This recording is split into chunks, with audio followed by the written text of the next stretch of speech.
Então, se você é um empreendedor, você tem que saber o porquê que você vende, como você retém, como que você faz a fidelização, como que você faz o pós-venda, e aí sim, aí você faz toda a tua máquina de vendas direcionada para o que você quer. Alô, alô, turma! Está começando mais um AgriTech Podcast, o espaço onde a tecnologia e a inovação transformam o agro dentro e fora da porteira.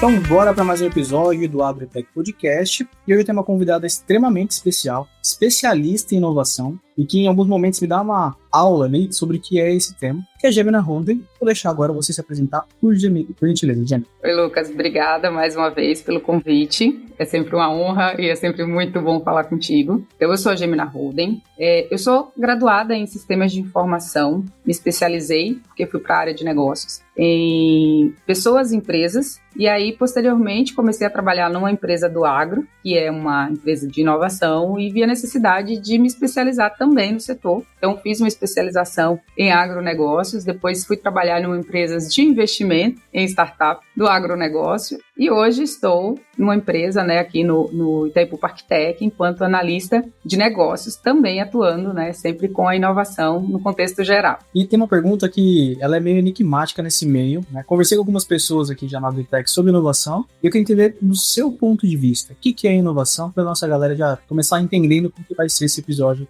A inovação, todo mundo acha que é criar algo do zero, né? Então, a gente está aqui conversando online. Um microfone que muda já é uma inovação, não é que ele não exista, mas é uma melhoria. Aí, óbvio, existem aquelas inovações disruptivas, que aí vem realmente para sanar uma dor comum e que aí ela ganha uma escala gigantesca. E existem, sim, aquelas inovações que são simplesmente melhorias de processos, né, que precisam ser constantemente feitas. A gente precisa estar o tempo inteiro inovando para que a vida melhore, né? E aí no agro, todo tempo é inovação. Eu falo que o agro ele tem muito espaço para inovação, que quem não conhece, né, normalmente a nossa audiência só tem uma afinidade com o agro. Isso. Mas quando eu converso com pessoas que estão fora da nossa bolha, pensa que é tudo uma coisa só, né? A gente tem a pecuária em si, a parte de agricultura e tudo mais. E para vocês que atuam nesse meio de inovação, qual que é o crivo para olhar para algo e falar, cara, isso é inovador ou isso aí é mais do mesmo?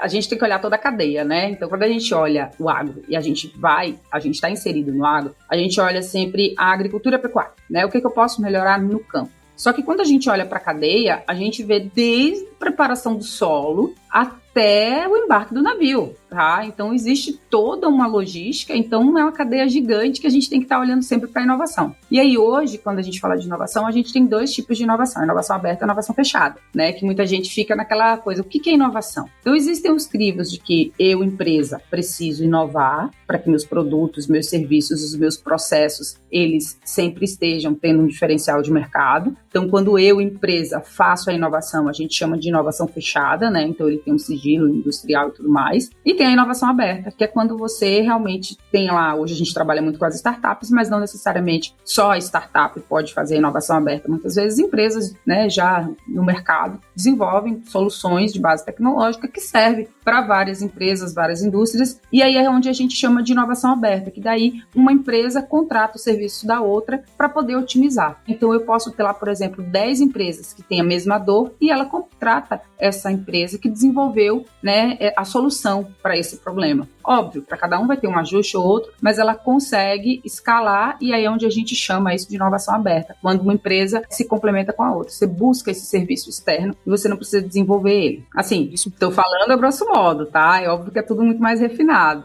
E então sempre parte de um problema ou um desafio. Vamos supor, empresas biológicas precisa de um novo produto. Ela começa a estruturar isso, vê se vai ser dentro de casa, né? Ou se vão buscar recurso externo. E é uma dúvida que eu tenho. Quando encontra uma empresa, ela tem essa necessidade e essa empresa maior decide comprá-la também. Isso existe no meio do caminho também? Como funciona esse ciclo de aquisição? Existe. Quando a gente está falando de inovação aberta, né? Então, quando a gente está falando aí de biológico, olhando para startups, a gente tem as deep techs, né? Que elas nascem nesse intuito de pesquisa, e aí ela desenvolve um produto, valida, vai para o mercado, faz uma POC. A POC geralmente ela é aprovada, então POC é uma prova de conceito em alguma empresa. Então, vamos lá, uma grande empresa do agro entende que esta solução ela é pertinente, então ela vai fazer um teste antes, tá? Então, que aí ela chama de prova de conceito, podendo ou não ser remunerado. Então, pode ser que a empresa ela banque por essa prova, pode ser que o próprio empreendedor ele pague para poder ter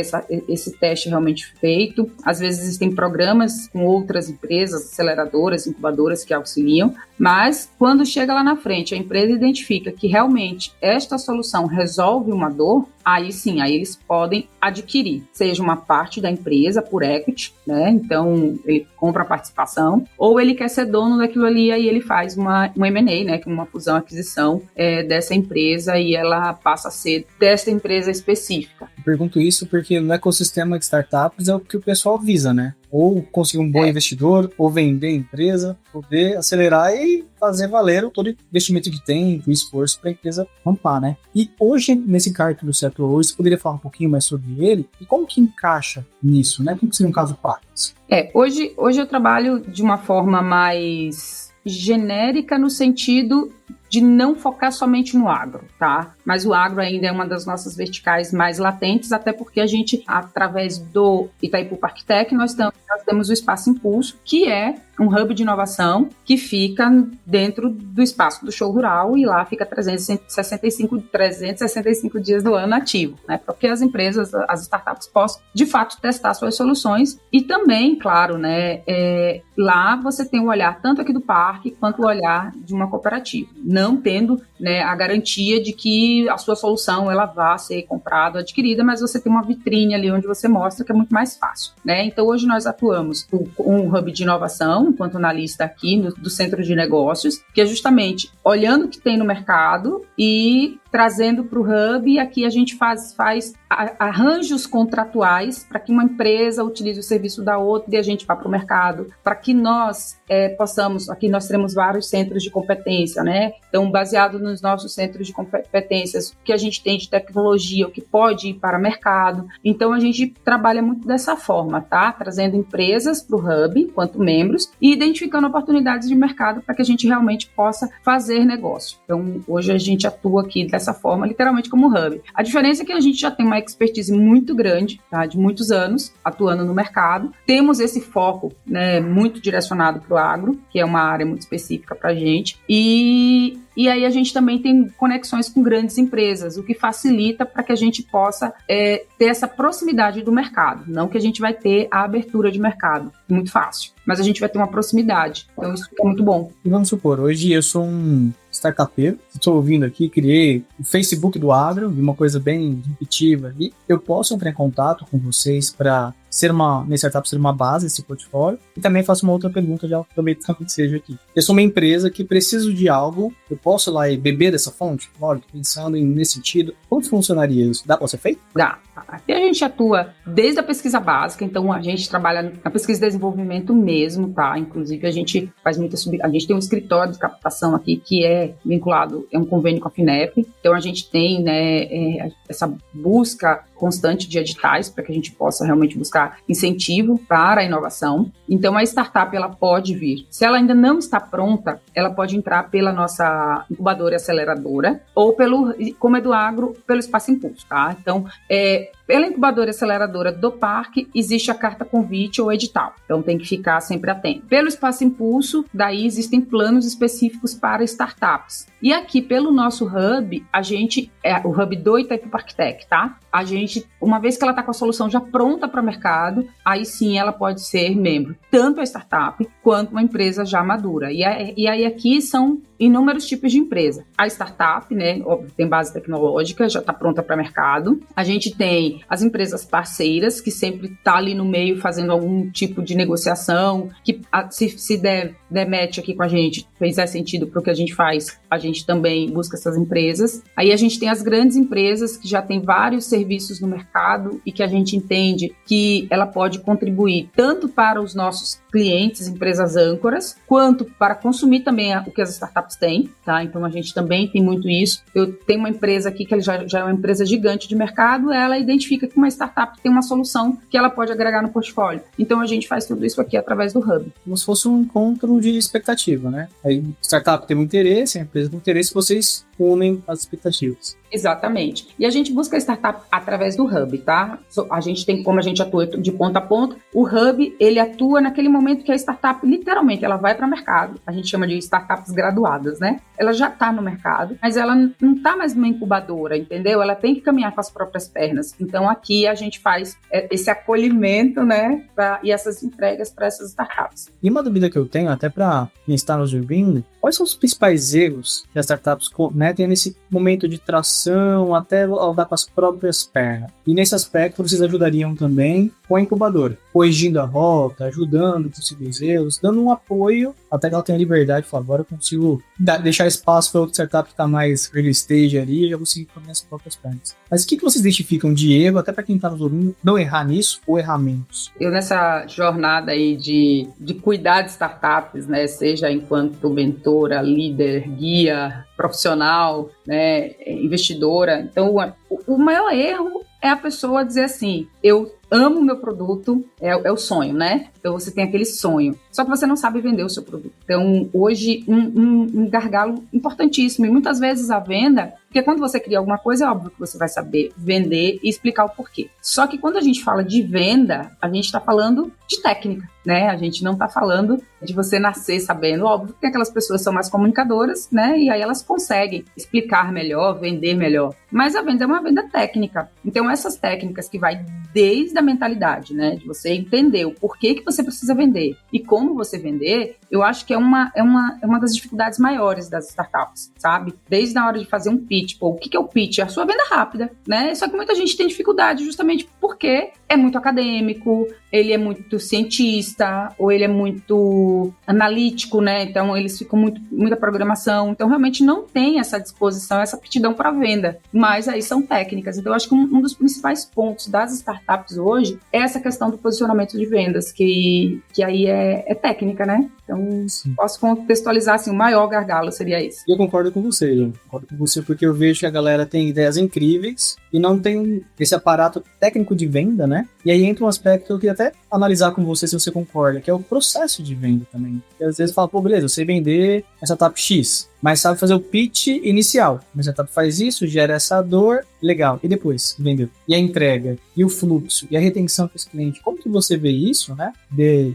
ter mesmo técnicas de venda. Então, assim, eu antes de trabalhar com inovação, eu sempre vendi, né? Eu falo que sim, a venda, no meu caso, é quase um dom. Eu sempre negociei muito. Então, eu falo vendendo o tempo inteiro. Então, independente já é meio que intrínseco a venda em mim, né? E quando a gente olha para os profissionais que precisam aprimorar na venda, aí de fato primeiro de tudo, eu acho que antes de você saber as técnicas de venda para o mercado, você tem que entender o porquê que você está vendendo para si mesmo, tá? Porque senão não existe a venda. Então, tem que ter sempre um propósito. Eu estou vendendo porque eu preciso receber para poder comer, para poder trabalhar, para poder pagar a conta. Não é um propósito. Você vai levantar todos os dias desmotivado para fazer isso, certo? Então, quando você olha, não, hoje eu estou aqui porque eu desenvolvi ou estou trabalhando aqui e eu tenho um propósito pessoal que é alcançar tal coisa e eu faço isso aqui bem feito e aí sim, aí ele vai entender do produto e vender bem feito aquilo ali. Por quê? Porque antes dele pensar no CNPJ, tem um CPF, né? E aí, eu acho que essa venda com propósito, e aí propósito é de fato você entender o porquê que você está fazendo tal coisa, é o mais importante. Que aí você vai fluindo, né? Aí depois que você aprende as técnicas, fica fácil. Você tem uma motivação diária para fazer o que você faz. Eu acho que essa motivação do porquê que eu estou fazendo aquilo é a melhor coisa que pode existir para que uma startup, uma empresa, um funcionário vá para frente, tá? Então, eu acho que aí depois sim, criar todo o fluxo de venda, porque aí você precisa ter o fluxo, você precisa ter a máquina de venda funcionando. Então, se você é o empreendedor,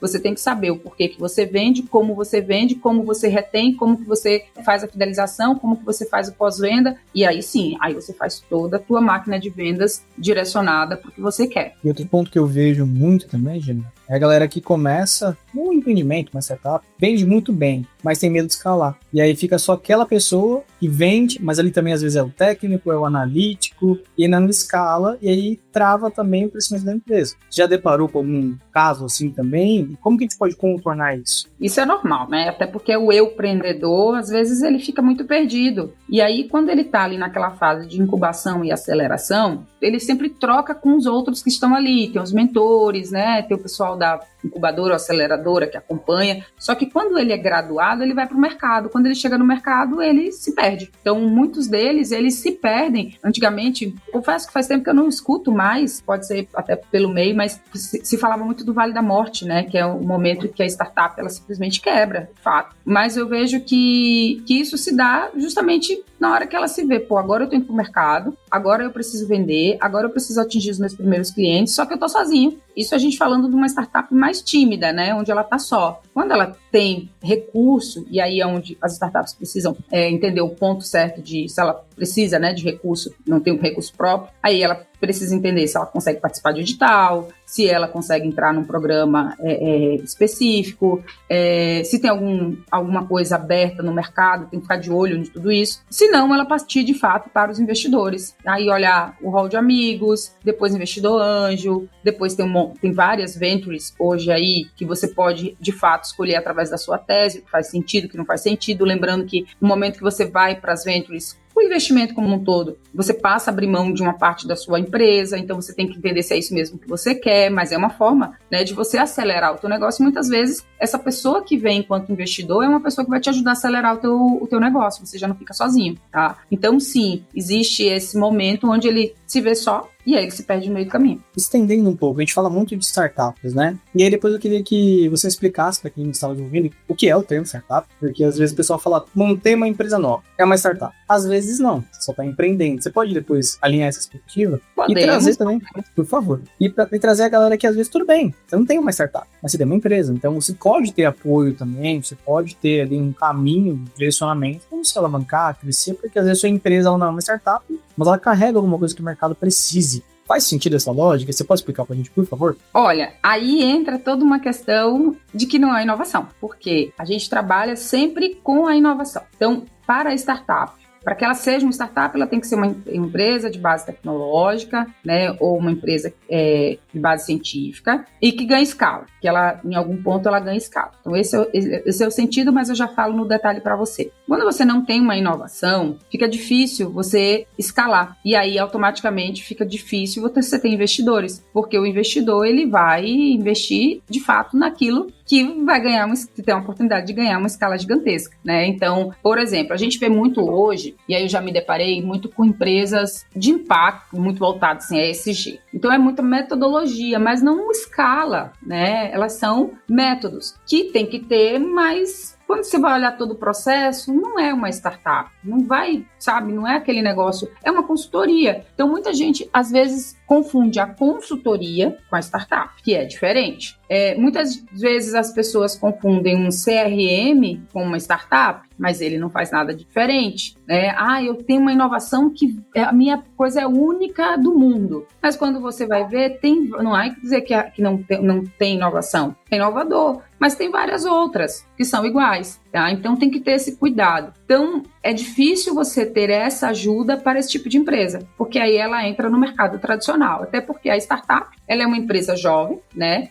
Geralmente em estágio inicial, que busca desenvolver um modelo de negócio inovador, escalável e repetível. Então, ele está sempre buscando escalar e repetir, porque daí ele vai utilizar o mesmo recurso para vender isso várias vezes. Então, ele não vai precisar fazer um investimento maior para fazer aquela mesma coisa, entendeu? Aí, óbvio, a gente tem aí o que é de diferente dos negócios tradicionais. As startups, elas operam sempre em ambiente de alta incerteza. Por quê? Porque a gente, enquanto startup, a gente precisa testar as hipóteses, que aí é chamado como Product Market Fit, que aí é o ajuste do produto ao mercado. Então, isso é o que é a startup, e a empresa tradicional não tem. Ela já está num ambiente de certeza, né? Mesmo, muitas vezes, ela também não dando certo. Mas a startup não, ela tem esse ambiente incerto de que ela vai testar.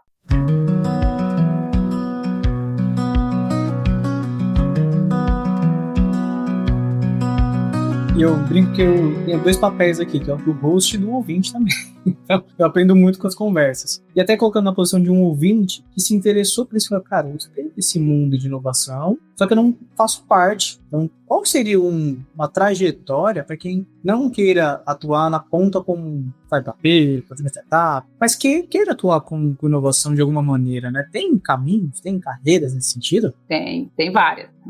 Então, a gente tem a startup, né, normal, mas a gente tem os ecossistemas de inovação, a gente tem as comunidades. Eu falo que um grande diferencial na minha vida é ser voluntária, porque aí você participa, enquanto voluntário, de várias ações, e isso te insere no meio da inovação. Então, por exemplo, eu me candidatei como líder inovativo. Então, eu passei a fazer parte do Inovativa, que é uma política pública do governo federal. E aí, o Inovativa, eu posso ser mentora de alguma área específica, tá? Então, eu posso ser mentora de uma área específica que eu tenho afinidade. Então, eu tenho afinidade com agronegócio, mas não necessariamente eu estou vindo da inovação, mas eu posso ajudar aquela startup daquela área, porque eu sou especialista em agronegócio, assim como especialista do direito, assim como especialista da contabilidade, e assim vai. Eu posso trabalhar como um agente de comunidade, onde vai juntar todo mundo, como analista de negócios, onde eu vou identificar oportunidades e realmente eu vou analisar o cenário para ver quem conecta com o quê. Eu posso ser investidor,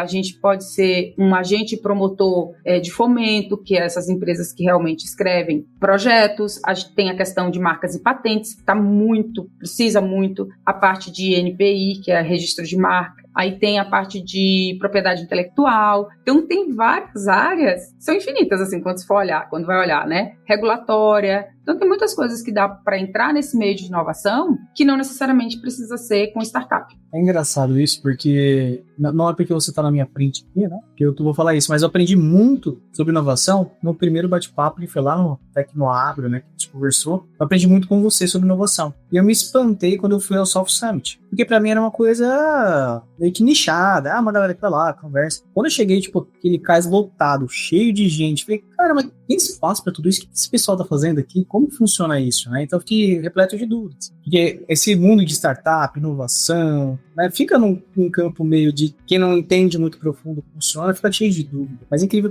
E como que você vê, até puxando para essa linha, o ecossistema de eventos? Você esteve presente no Web Summit, né? Do Rio, e eu sei que você está sempre nos eventos. Uma pessoa que está pensando em ir por esse meio ou que já está no ecossistema, como aproveitar bem dos eventos? Para que não seja só mais um crachá na coleção. E olha, que se deixar, a gente só tem evento, viu? Ano retrasado, eu participei de muito evento por necessidade, né? De realmente fazer benchmark, entender qual evento que era funcional e o que não era funcional. Todos os eventos você tem que aproveitar. Então, se tem uma coisa que, além de tudo que eu faço, é um network muito qualificado. Então, eu consigo, de alguma forma, sempre conectar as pessoas de uma forma ou de outra, e eu falo que um dos meus propósitos é fazer com que cada vez mais pessoas ganhem a partir do meu trabalho. E aí, foi aí que eu comecei a identificar nos eventos que eu ia, quais eram aqueles que realmente fazia sentido para o que eu faço, tá? Porque aí, óbvio, cada um tem um nicho, tem um olhar, uma expectativa. Então,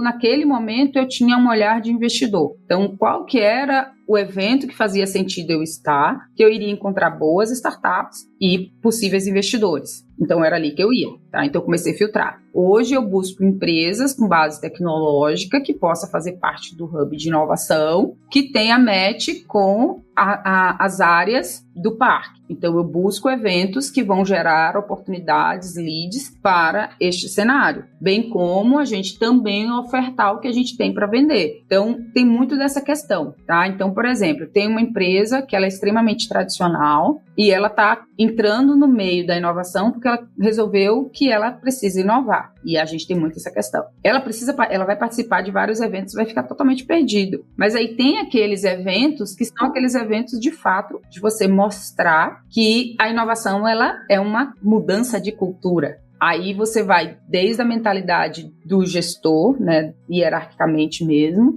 mostrando que precisa mudar toda a história para a inovação. Manter a essência, mas mudar essa mentalidade para a inovação. Aí eu tenho aquele outro lado, que é a pessoa que realmente é um advogado, que ele pegou algumas causas voltado para a inovação e que algumas coisas são muito específicas dessa área, né? Tem regulamentações específicas. Então, ele vai para eventos para entender como que funciona essa parte de jurisdição de startups, contabilidade. Tem diversas alterações no contrato social que as startups precisam ter para que ela encaixe, por exemplo, em programas de inovação. Então, muito contador tradicional não sabe disso. Então, os eventos, eles precisam ser nichados, né? Você precisa entender o que faz sentido para você e, sim, participar. Vai ter aquele um ou outro que, de fato, não vai ter jeito.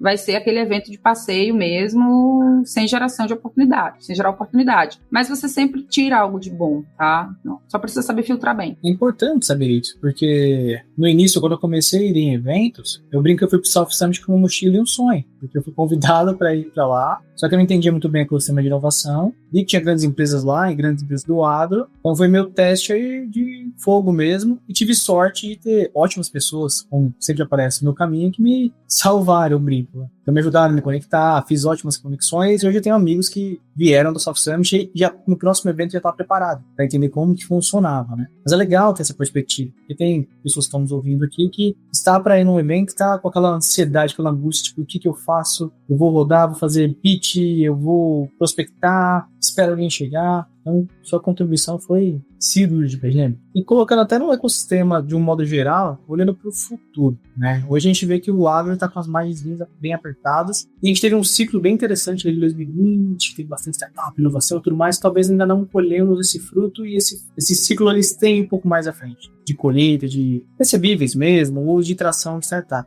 Como que você vê isso? E como que você vê o futuro com tanta coisa nova aí? Eu falo de tecnologia no sentido de inteligência artificial, que não é tão mais novo assim, né? Mas tem sempre coisas novas acontecendo. Mas como que você vê esse modo geral de aparato de futuro com base no que a gente passou até? Olha, eu gosto de olhar lá quando eu comecei. Eu trabalhava numa empresa de tecnologia para o agro. Eu não fazia ideia, apesar de eu sempre, né, eu me formei em análise de sistemas, eu trabalhava com telecom. Então, de certo modo, eu sempre estive envolvida com inovação. Mas eu não sabia, de fato, né, esses termos e tudo mais. Quando eu comecei a trabalhar com essa empresa, que ela existe, uma empresa que tem uma tecnologia voltada para o agronegócio, que aumenta a produtividade, reduz o consumo, com qualidade, enfim. Para mim era só uma ferramenta a mais. Quando você olha para o cenário como um todo, que você olha que, só existe aquilo, tem todo um estudo por trás. E aí eu fui entendendo no mercado, a gente participou de inúmeras feiras. Aí vem o primeiro impacto. Feira agropecuária começou a ter espaços digitais, que antes não tinha. E aí você tem que mudar a mentalidade de quem? Do produtor, para que ele não só passe pelos estandes tradicionais, mas que ele também vá na área digital. As próprias empresas tradicionais, dentro dos seus próprios estandes, passaram a revolucionar e trazer experiências inovadoras para dentro dos estandes, para que os produtores possam ter essa experiência no momento da feira. Você vê que não é mais algo rústico, né? Quanto mais tecnologia, quanto mais inovação, quanto mais oba-oba, melhor. Oba-oba no sentido positivo, tá? Assim, de muita coisa boa mesmo. Então, a gente já viu aí essa diferença nesse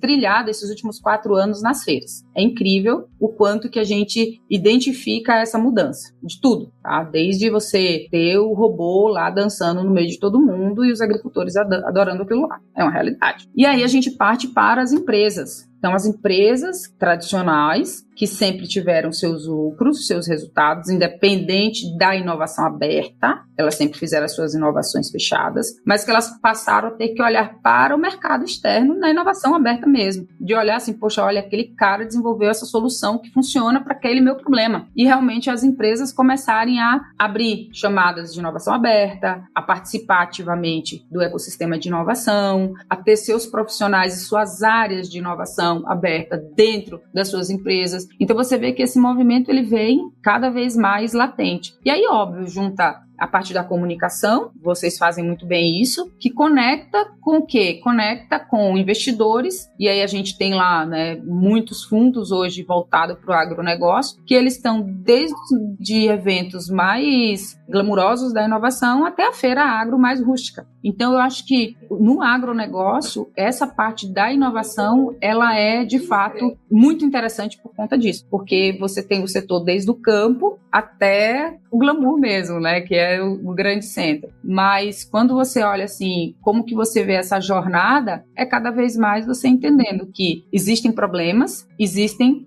dores que precisam ser solucionadas. Então, quando a gente olha lá a meta da Agenda 2030, quando você olha descarbonização, quando você olha segurança alimentar, quando você olha parte climática, tudo isso é para ontem, tudo isso envolve o agro, tudo isso precisa solucionar com inovação, né? Então, o Roberto Rodrigues, ele traz justamente isso. Para mim, ele é uma referência, né?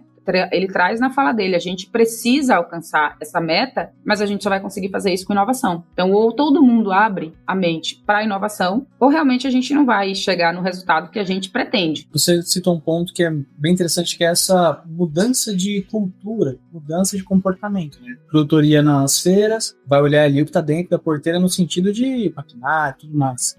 E eu notei esse comportamento, que já vem sendo feito nas últimas edições, mas nessa edição da AgriShow, eu estive presente lá. Você chegou aí pra lá? Não fui porque bateu bem com o Web Summit, né? Ah, é verdade, Web Summit. Mas quando você entrava na AgriShow, primeiro stand, né, que era enorme, era da Solifintech. Então, ou seja, uma empresa de tecnologia, tem ali um cunho de inovação, era a porta de entrada da AgriShow. Isso me chamou muita atenção. Falei, caramba, que legal. Ou seja, esse paradigma está mudando e parece que o produtor quer isso, né? Ele quer ver o que tem de novo e falta conecta. Mas eu vejo um desafio, eu queria até exercitar ali com você, que é um mar de inovações que querem trazer uma nova metodologia, um novo dia a dia para o produtor rural, mas às vezes esquece do principal, que é escutar o produtor rural. Então você vem com algo que é disruptivo, incrível, maravilhoso, mas não funciona, porque às vezes não tem a estrutura na fazenda em si, né? Como que você vê esse lastro de comunicação entre a necessidade real e o que o produtor quer e precisa? Esse sempre foi o meu grito,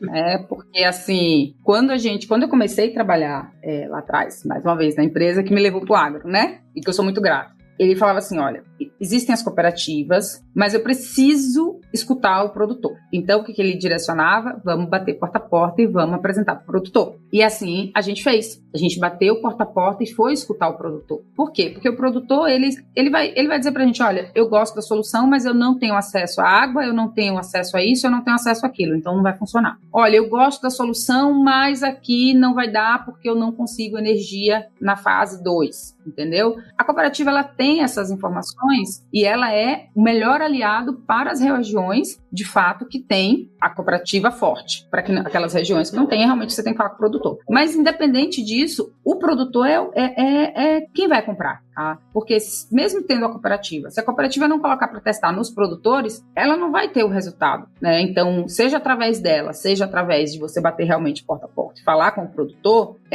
o resultado ele não vai ser expressivo. Quando a gente vê e a gente enxerga startups que deram certo do agronegócio, e aí falando das startups que vão para campo, tá? Elas deram certo por quê? Porque em algum momento, ou um produtor ou uma cooperativa abriu a porta para ela testar, entendeu? Porque senão ela não conseguiria validar e ter sucesso. Hoje a gente está aí, a gente tem alguns centros muito importantes, né? A Embrapa, óbvio, é um grande aliado, o Ministério da Agricultura também está com um olhar para a inovação espetacular, mas a gente começa a ter fazendas para testes. Então hoje a gente tem o pessoal do Agnest, da Embrapa, tem 3 âncoras e uma empresa que administra, que é uma fazenda real, com culturas reais, onde você coloca a startup lá, óbvio, tem os seus critérios para entrada, mas a tecnologia, ela entra no meio da lavoura, no meio do ciclo, né? Então, o ciclo está acontecendo, a tecnologia vem, ela tem que dar resultado, né? E aí a gente tem, por exemplo, o Espaço Impulso, que a gente é sócio aqui enquanto Parktech, né? O Parktech, né, tá junto na gestão do Espaço Impulso, que aí a gente tem uma fazenda que pode ser utilizada, tem alguns hectares lá, que é do show rural, que enquanto não acontece show rural, é possível fazer alguns testes de tecnologia. Então, isso facilita você não precisar ir direto para o produtor, mas ainda não são em todos os estados que isso acontece. Eu fiquei encantado.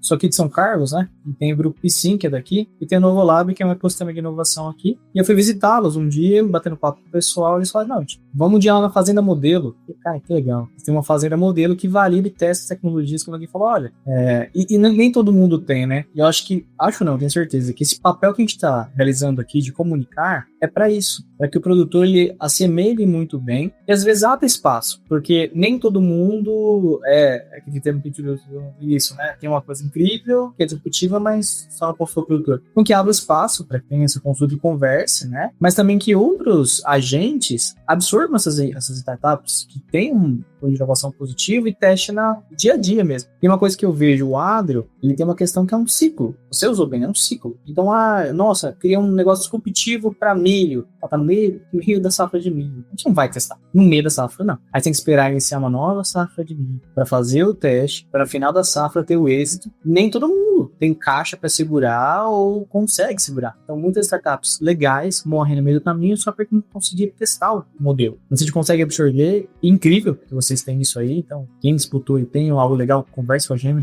Pelo amor de Deus, pra gente ter mais startups inovadoras aí no nosso agro, porque senão não funciona. Fica só no campo das ideias. E eu passei por isso. Tive um cliente do Rio Grande do Sul, eles são a base do Rio Grande do Sul, mas eles estão lá no Mato Grosso em casa, que é de uma fazenda de pecuária. E eu fui lá, no escritório, a gente estava desenhando algumas coisas bem legais, falei, poxa, estamos caminhando bem aqui. Mas eu tive uma entrada na construção lá do plano de negócios. Eu falei, cara, preciso lá no curral. Aí eu peguei, o pessoal tava comigo, me levaram pro caminhonete, eu fui lá onde ficam os animais, porque agora eu tava totalmente errado. Porque eu escutei quem? O técnico da BCZ. Escutei quem?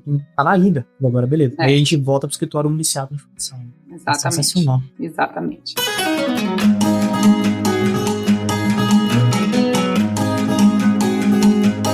Tá caminhando pro finalzinho, Gêmea. Eu queria que... Eu sei que não tem tanto a ver com o tema de inovação, tecnologia, mas eu admiro muito você porque você leva essa vida profissional muito latente, né? Mas tem a Gêmea, uma pessoa física também, que desempenha muito bem. Eu vejo você é bem ativa, né? Nas mídias sociais e tudo mais. Mas como que você consegue conciliar muito bem isso? Porque hoje em dia a gente fala, pô, a gente tem tempo escasso, ok? Mas dá pra fazer tudo tendo prioridades, né? Mas pra quem está nos ouvindo, tá nesse momento de, tipo, tenho um litro de água e vários copos pra poder distribuir esse 1 litro. Ou feedback ou mensagem que você com esse pessoal? Sim, a gente falou um pouquinho antes aqui sobre isso, né?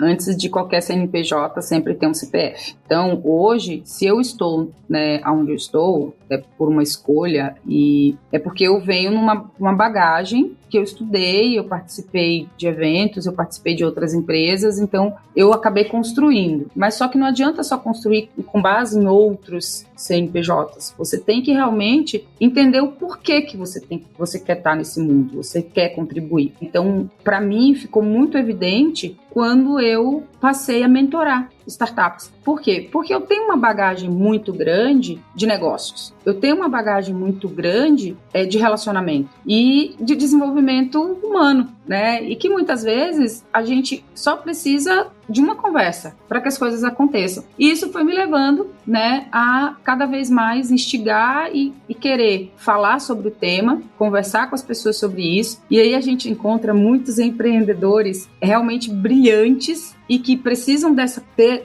essa conversa para que ele destrave e fale assim, opa, estou no caminho certo, sabe? Então isso fez com que eu realmente me dedicasse cada vez mais à inovação, a atuar em todas as esferas do ecossistema, porque no fundo está todo mundo vendendo, entende? Então a venda, ela tem que ser olhada de uma forma leve para que ela aconteça, né? Óbvio, a meta, eu falo assim, e sempre aconteceu, quando eu olho para um sonho que eu tenho que realizar, eu vou estabelecer meta. E para eu chegar nessas metas, eu tenho que ir me vendendo a cada etapa, né? E o meu vender tá tudo envolvido, né? Então eu tenho que fazer bem o meu trabalho, eu tenho que fazer bem o meu voluntariado, eu tenho que fazer bem o meu dia a dia, tem que ter congruência entre as partes para que as coisas aconteçam. Então, se a Gêmina, que não está aqui falando contigo, fosse diferente da Gêmina que está fora daqui, não ia conciliar, entende? Não ia bater. Então, pode ter certeza que quem for escutar aqui depois vai falar assim, não, realmente ela é desse jeito, independente de onde ela esteja. Porque é a essência, né? Esse é o ponto-chave de tudo. É você ser quem você é, porque é quem você vai vender, né? É a sua verdade. Então, para mim, hoje a minha verdade está aqui, com o que eu faço, com o que eu trabalho. Então, eu acho que é o ser e estar. Incrível, incrível. E quem quiser bater um papo com você sobre inovação, startup, Abrio, processos de vendas e todo esse ecossistema que a gente bateu um papo tão legal aqui, como que eles podem te achar? Olha, LinkedIn e Instagram tá fácil, acho que só tem eu, Gemina Roden.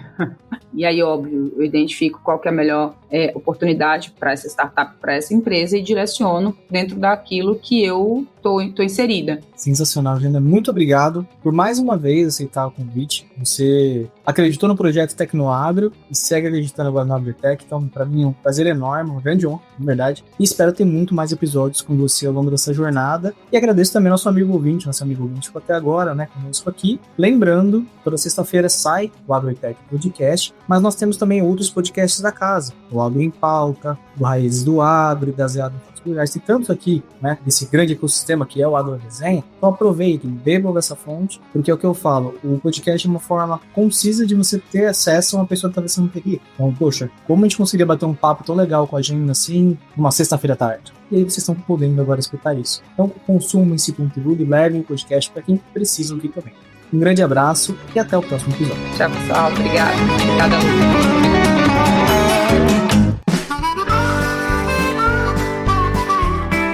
O agro cresce com tecnologia e boas conexões. Se esse episódio trouxe novas ideias para você, compartilhe e faça parte dessa evolução. Esse conteúdo foi apresentado por Lucas Ordonha, com produção do Agro Resenha e edição do Sr. A.